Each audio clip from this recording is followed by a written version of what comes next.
Encuentros, capítulo 5. El extraño tutor.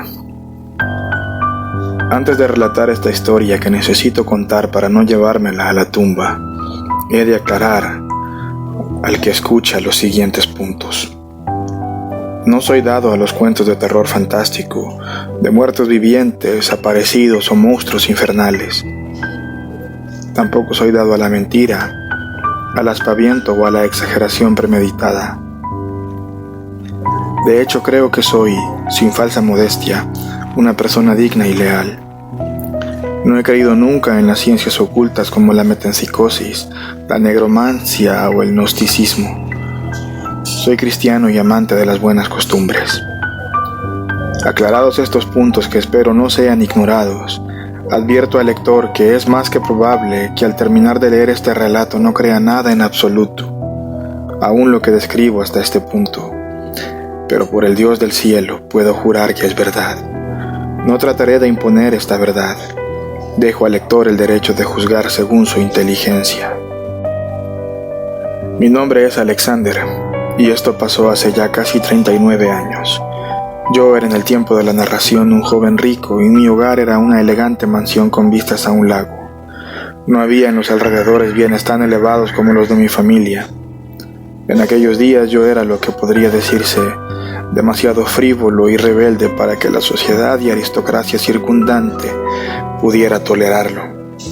Tal vez porque fui huérfano de madre desde los 6 años y mi padre, Sir Alberto, decidió buscarme un tutor que me enseñara todo lo necesario para convivir con nuestros iguales. El hombre elegido resultó ser un extraño personaje, cultísimo. De hecho, creo que poseía una inteligencia fuera de lo común y no he encontrado hasta hoy alguien con quien compararle. Era mayor, de unos 55 o 60 años, no demasiado alto ni muy bajo tampoco. 1,70 m o 1,73 m a lo sumo. Su piel era blanca, aunque algo enrojecida. Su cabello era blanco, víctima del invierno que había llegado a su vida. Nariz grande y gruesa en la cual sobresalían algunos cabellos mal recortados. Orejas grandes, velludas también, una frente amplia y unos ojos de una mirada poderosamente penetrante. Grises como nubes de borrasca. Vestía de manera sobria, fría pero elegante. Nunca le faltaba su bastón negro de ébano brillante y un delgado y fino puro entre sus labios. Callado, muy callado, raras veces hablaba más de lo necesario. Noté que sabía mucho de diversas ciencias, pero su pasión eran la química y la literatura. Se perdía horas enteras hablando de fórmulas y elementos y soluciones, así como noches enteras hablando de los grandes literatos griegos, padres, como él decía, de la literatura universal y de todas las artes literarias y filosóficas, de Sócrates, de Platón, Homero, Sófocles y Eurípides, del genio incomparable de Poe, de la pasión desbordada en cada sílaba en los poemas e historias de Lord Byron. En fin, era, como ya he dicho, un hombre fuera de lo común. Era rígido, estricto. Aprendí pronto con él y en estas horas de estudio pronto noté que cuando alguien quería conocerle más profundamente, conocer algo de su vida, sus aspiraciones, su pasado, él se cohibía, fijaba la vista en un punto distante y evadía las preguntas. Recuerdo una conversación con él y la menciono como lo que es, un recuerdo, no porque sea algo especial, sino un simple recuerdo que ha venido a mi mente. Encuentro realmente extraño que alguien con su cultura, su vasto conocimiento en tantas y distintas áreas trabaje como tutor. Es decir, sé que la paga es buena, pero alguien como usted podría ser cónsul, dignatario, consejero de la realeza u otros títulos igual o más importantes. ¿Por qué no es así? Dio un hondo suspiro. Sus ojos se encendieron vivamente y apartando el eterno puro de su boca dijo: porque soy un marginado.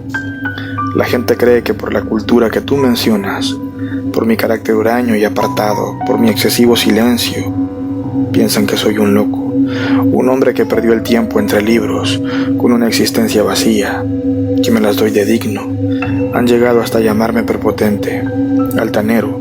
Tú mismo has dudado en preguntarme por qué creías que podría responderte con dureza o con violencia. Es verdad, me sorprende que lo notara, pero su respuesta no me deja satisfecho. No creo que la marginación sea motivo suficiente para no aceptar un alto cargo en cualquier círculo aristócrata. Es decir, ¿qué importan los demás? Usted debió luchar. La marginación en sí no es motivo suficiente, pero a ella se une la envidia. La misma gente que te rechaza por ser diferente te envidia por la misma razón. Así, además de simplemente no aceptarte, no se conforman con eso. Quieren destruirte, hablan mal de ti, te ponen trampas, hacen en fin lo posible por perjudicarte y verte caer. Ese es el problema más grande de la humanidad. Sí, le entiendo bien lo que dice. Todos hemos pasado por eso alguna vez. Y en personas como usted eso debe ser aún peor, dije un tanto apenado. Lo es, muchacho. Lo he vivido toda mi vida y deberé morir con eso. Así es la gente, es la naturaleza humana. Habrás notado, por ejemplo, que ninguno de los demás empleados de la casa habla conmigo. Incluso me esquivan. Hasta a tu padre le da cierto nerviosismo, cierta pena dirigirse a mí. Por eso busco una manera de alargar mi vida, para hallar una forma de revertir este mal. ¿Alargar la vida? ¿Cómo?, interrumpí. No es nada. No me hagas caso, solo es una absurda investigación, Alexander. Buenas noches. Hasta la próxima clase. Adiós, profesor. Tomó tranquilamente su bastón, su elegante sombrero, y partió en medio de la noche, solo. Siempre andaba solo, a pie, evadiendo a la gente de las calles concurridas, buscando por el contrario los caminos solitarios.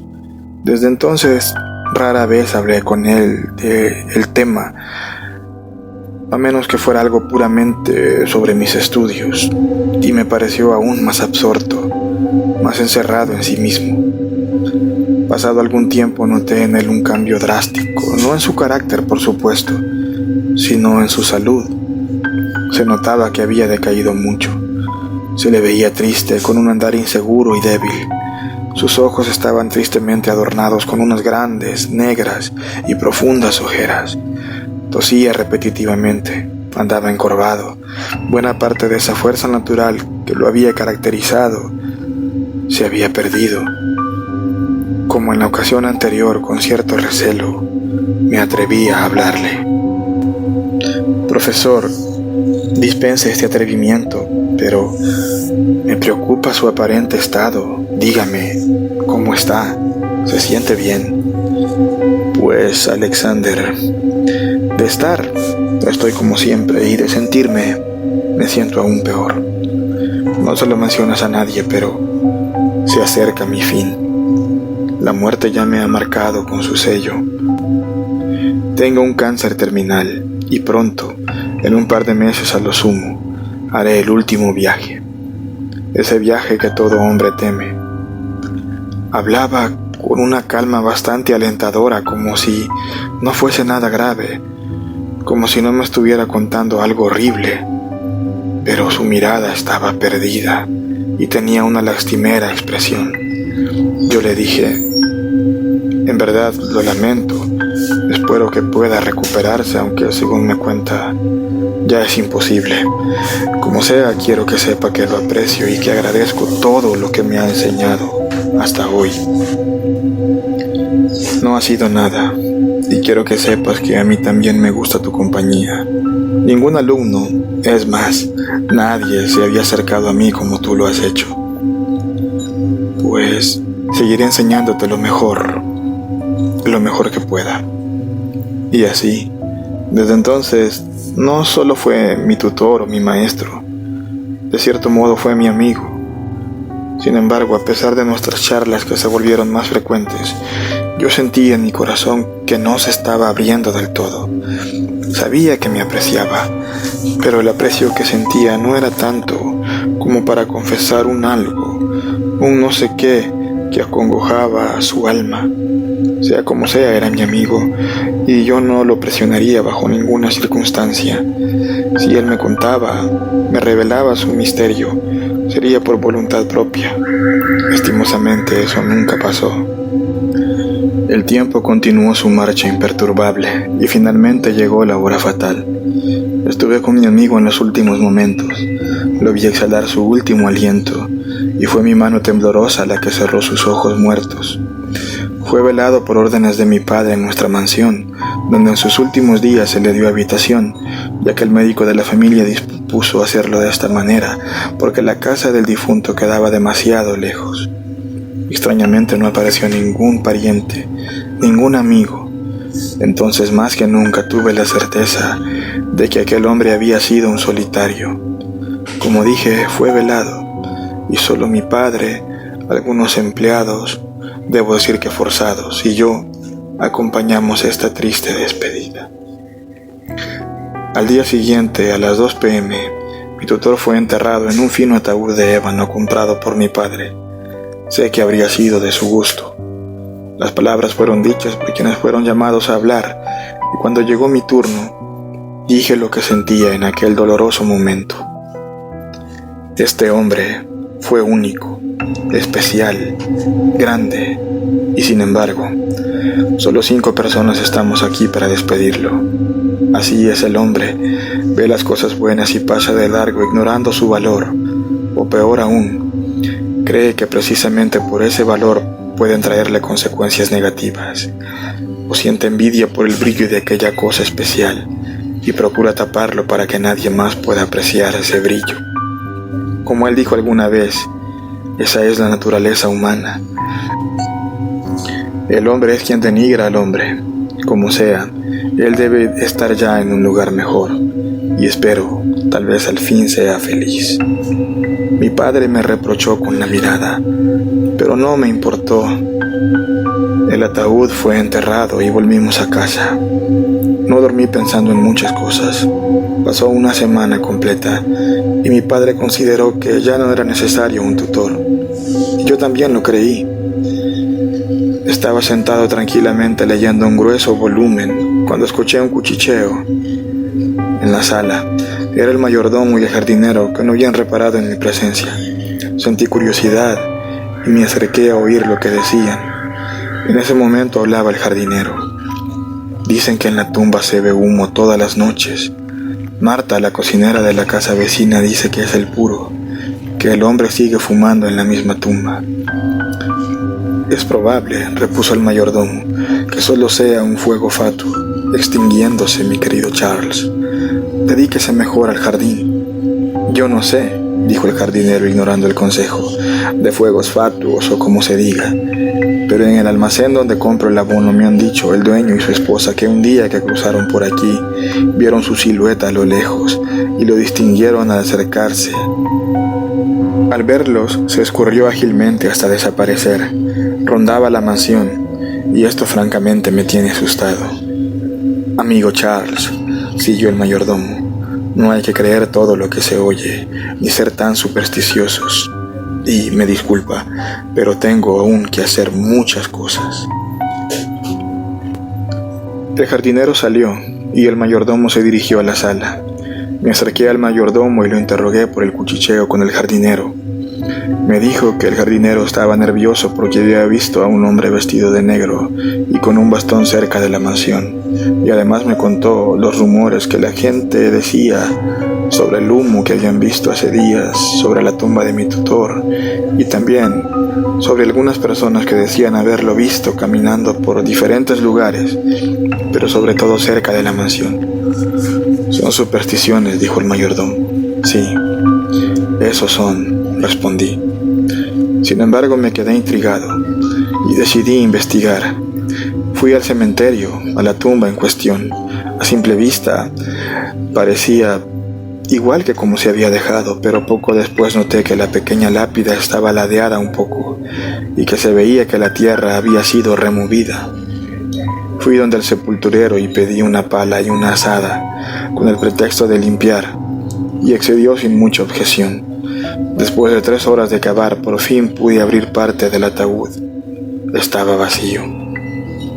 Mi sorpresa fue tremenda y mi terror también. Inmediatamente volví a echar la tierra al hoyo.